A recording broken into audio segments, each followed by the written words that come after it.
Ketua Komite SMP Negeri 16 Jakarta. Pada kesempatan yang baik ini ingin berbagi cerita. Terima kasih kepada Ibu, Bapak Guru, utamanya Wali kelas 9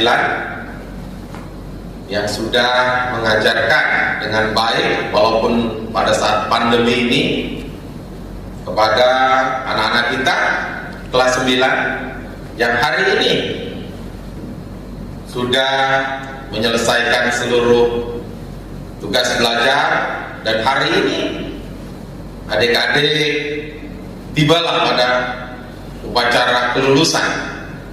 Ibu, Bapak yang saya hormati, para guru khusus Wali kelas 9, mudah-mudahan kita doakan dengan kelulusan anak-anak kita pada hari ini, anak-anak kita bisa mendapatkan sekolah yang diinginkannya tentunya, sekolah yang dicita-citakan, sekolah yang menjadi dambaan mereka.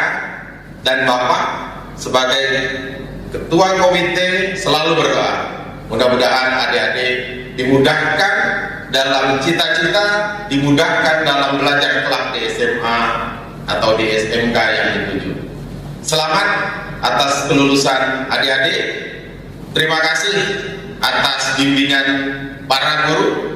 Billahi bisabillah fastabil harap. Assalamualaikum warahmatullahi